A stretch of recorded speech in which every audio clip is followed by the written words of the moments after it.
Hey man, everybody, I'm back and I have a topic today that I don't know, some of you all will have probably witnessed a lot of what I'm going to be talking about. Some of you may not have, some of you may not even care, but I think it's something that needs to be addressed, and I believe it is a issue that Christians should be concerned about because it is one that takes us away and minimizes our godly influence. It minimizes the way we even think about God, in fact, minimizes our worship, our ability to worship God. And of course, it minimizes our ability to cast the image of Christ to a dark and sinful world. And just by looking at the title, would you say Jesus would call you a modern day Martha? If he were to describe you today, would a modern day Martha be one of the ways that he described you? And of course, you know where that story is found. This particular day, we're going to look at the story in the book of Luke, chapter 10, verses 38 through 42. So if you got your Bibles, get it out. But before I do this, I want to show you a video clip. It's the opening credits to a movie that came out recently called Unhinged. And as you listen to what the movie clip has to say, as you see some of the clippings that they use in this video clip, think about what you see on a daily basis. I have always, as far as I can remember, been a people watcher. And I watch people still today. I watch the people when I'm driving around. I watch how they drive around. I watch people when I pull up to a light. You know, maybe it's somebody that just got in front of me or went right by me so he could beat me to the next light, that kind of thing. And so I look and I try to look at their facial expressions, try to find out what's going on. You know, is it a real intense look? You know, are they talking to themselves or whatever? And I find myself really believing that today, many of us suffer from this performance based type climate, and we feel on edge constantly. And as Christians, that should not be. As followers of Christ, we should be the most peaceful, calm, cool, and collective individuals you ever did want to see, despite all the things that may be chaotic going on around us. So with that being said, pay attention to this video clip right fast. Um, and as soon as I can get this thing to move, there we go. And of course, it's going to open up in another screen, but that's okay. And you're listening to a commercial. Skip. There we go. Now, video clip. Just listen to some of the things going on.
Well, there you go.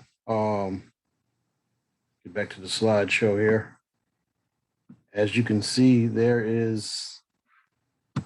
were, I should say, a lot of things mentioned in that video clip that we see on a daily basis: job loss, road rage, stress, anxiety, uh, you know, relationship issues, anger, crime, lack of police presence, uh, inequality, police brutality.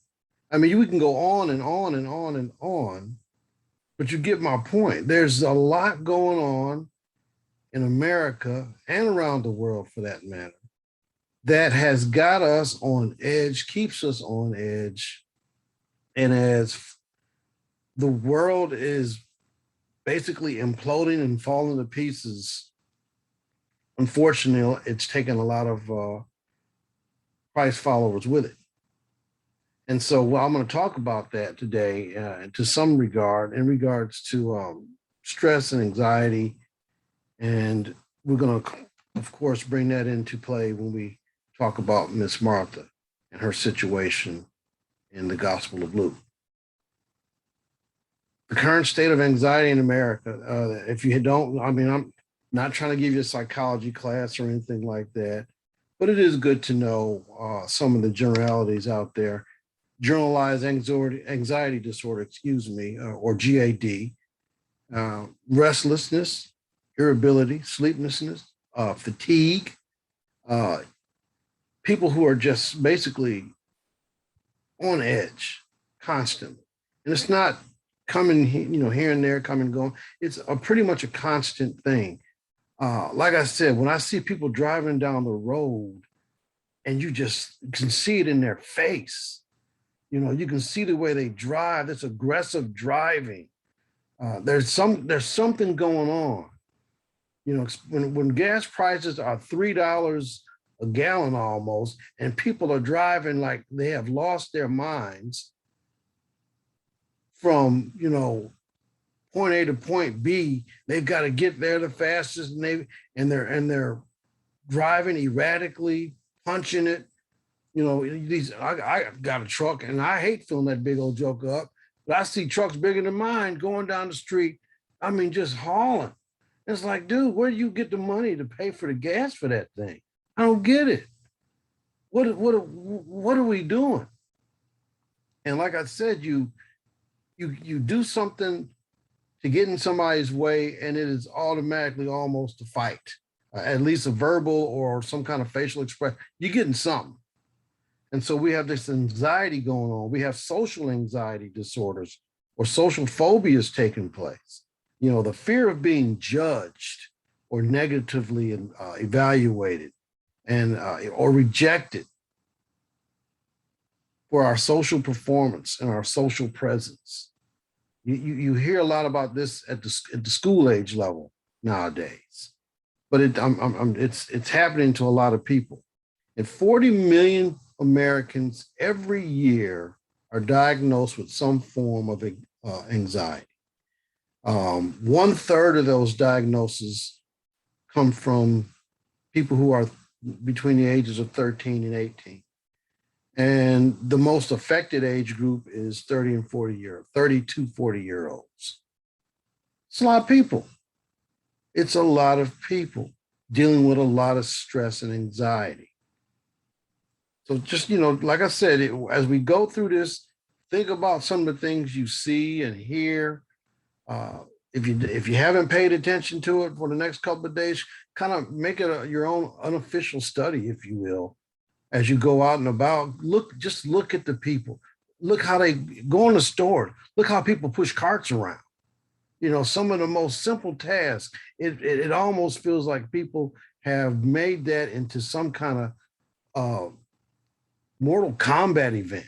It's insane.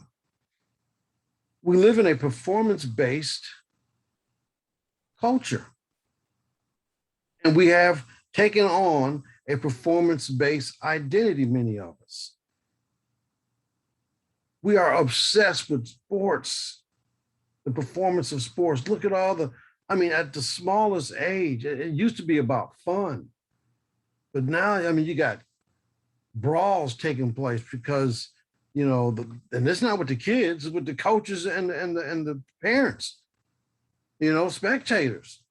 You got people going off on the coaches because their kids are not playing this, that, and the other.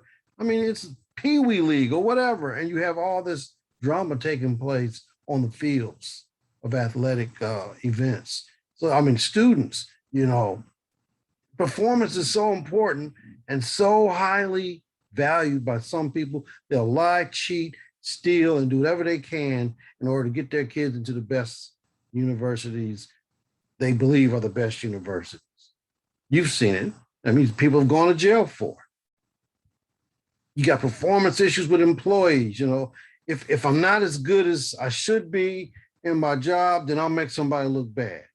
And of course, in our religious activities, we can be very performance-based as well. And this happens at the corporate level and the individual level. Corporate level, we have 5,000 people coming and we got this program and that program and we're doing a lot of stuff going on, but no real focus on the change of heart or the individual, that is doing all that they can to look good and work their way. It's once again, it's a performance work-based attitude about things. They look good at the church, but their home life's a total wreck. Our performance influences how people see us, unfortunately, way too much. I spent most of my adult life in the military, and it was performance, performance, performance, performance. Everything was about performance. Every single thing. If it wasn't performance, it was politics. And then sometimes it was both. And you have to deal with that. And that's, I did my season in that and we got over each other and that was it. But more importantly, this identity that we have about performing influences how we see ourselves. That's the most important factor about this. And when we feel like we have to perform at a high level all the time for everything and everybody, it is a substitutionary and a false answer to the age-old question of who am I? What am I about? What is my purpose? We lose sight of that when we become so focused on performance. We've come to a point in our culture where, we describe people as losers or winners. You're a loser. You're a loser. Oh, you're such a loser. And it's like, how is that an accurate description of anybody? Even if they do lose at something, that's still not the total person. But we've become comfortable with doing that with each other. Close to 80% of people ever surveyed about this issue, which is quite a few if you look at all the research out there, feel that it's important for others to see them as successful and to recognize their achievements. Think about when you talk to people. What do they talk to you about? What is the first thing they normally say to you when you ask them, hey, how are you? My name is so-and-so. What's the first question we normally ask? What do you do? Primarily, if it's a male, you're going to ask that. But nowadays, that's become more male and female questions. It used to be pretty much for the males, what do you do? And for the women, well, are you a mother or how many kids do you have? Now it's like, what do you do? Where do you work? How much, now how much do you make? But they can tell that by the job you have. But it's all about performance and successfulness. And people are so tied up in this. I mean, they'll even try to look the part when they can't, which causes another level of stress. Going living above your means and trying to keep up with the Joneses, if you will. And sometimes, people even consider themselves a perfectionist because they become so performance related in whatever they do. They consider themselves perfect. And I hate that word, perfectionist. Nobody's perfect in anything. Even if you're really good at your job, you're not perfect. It is only a attitude that makes you look down on other people and elevate yourself. That's the way I look at that whole I'm a perfectionist type attitude. And that is so true in the world today. Watch what your identity should be in Christ and nothing else. How has this performance-based ideology impacted our relationships and our behavior? I've talked about behavior already. Of course, the opening credits to that movie put on display a whole bunch of crazy behaviors. And you may or may not have seen that. I mean, listen to the news. Whatever news station you like to listen to, take a peek and see what makes national news. Take a peek and see what highlights on your local news. Look at some other areas. Look at some of the areas that are highly populated. New York City, LA, Atlanta, and all these, Dallas, places where traffic is typically pretty bad. And you'll see a lot of those behaviors are pretty common. It's crazy. So now we're going to take a look at our reading, a biblical excerpt here out of the book of Luke, chapter 10. Like I said, we're going to be reading verses 38 through 42. And we're going to look at some stuff that Jesus points out about Martha that goes on today. Now it happened as they went that he entered a certain village, and a certain woman named Martha welcomed him into her house. And she had a sister called Mary, who also sat at Jesus' feet and heard his word. But Martha was distracted with much serving as she approached him and said, Lord, do you not care that my sister has left me to serve alone? Therefore, tell her to help me. And Jesus said to Martha, Martha, Martha, you are worried and troubled about many things, but one thing is needed, and Mary has chosen that good part, which will not be taken from her. So, very short passage of reading, but very powerful. A lot of stuff involved with that. You see a lot of Marthas today. You see a lot of Marthas, a lot of people running around who are troubled about many things. Jesus didn't say, oh, Martha, Martha, don't worry about the dishes. You can get those later. Don't worry about this. You can do that later, or we'll help you. Jesus actually went towards the root of a lot of stuff that was going on with Martha. A lot of stuff, troubled by many things. And we got a lot of people troubled by a lot of things nowadays. It's not just one thing, it's many things. And that, he points out, it's distracting her. It's keeping her from realizing what the priority should be. It's distracting her from taking part in what she should be taking part in. But she's so worried about other stuff. She forgets that she's got the Lord in her house. He's speaking, he's talking, he's teaching. And that's where she should be. And then not only does she get distracted and reprioritize things out of order. But then she goes to Jesus and tries to make her sister into the bad person, the loser or the non-performer. Guess what? She ain't as worried about what I'm worried about. She ain't doing what I'm doing. She is a non-performer. She's not a team player. Heard that many times before in the workplace. You got to be a team player.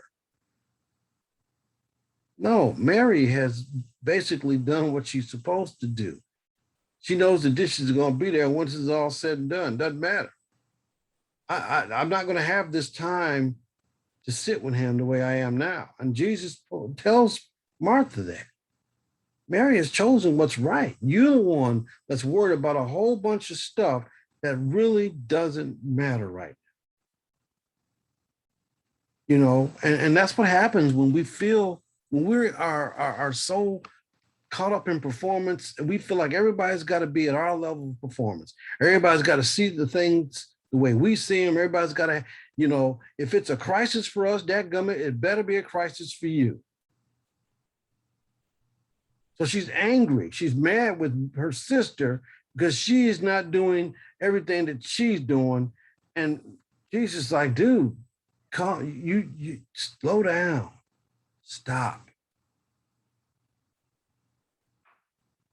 Martha became aggravated, angry at her sister. So she threw her under the bus. We talked about that. This irritation, this agitation people seem to walk around with every single day, all day.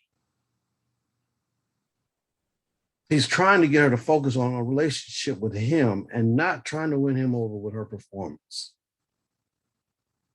Well, I keep a house that's immaculate, and people get all out of sorts if you come in and kick the welcome rug in front of the door wrong and take it off center. People will lose their mind over that. Something simplistic like that. Everything's got to be just so all the time. This desire to perform spills over in every aspect of our life, and it can have a really negative impact on how we interact with other people, our friends. We may become very volatile with our friends. We may become judgmental about our friends. We may put our friends down, and that's not cool. It's not Christ-like in the way we treat our friends if we are constantly expecting them to be like we are, busy constantly. Our spouses, oh man, performance around the house, well, I do this and I do this and I do that, and all you do is come home and sit down and play games, or I do this and you never try to do that, and you never do this, and I always do this, and it becomes tit for tat, husband and wife at each other's throats over stuff that is not really nothing to come over the table about. Your children. Oh man, what kind of pressure do we put on our children nowadays?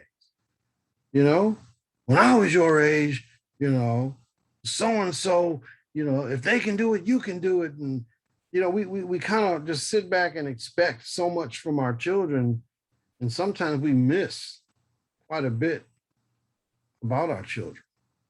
And the other thing about children is we can't relive our dreams through them. That we shouldn't be doing that.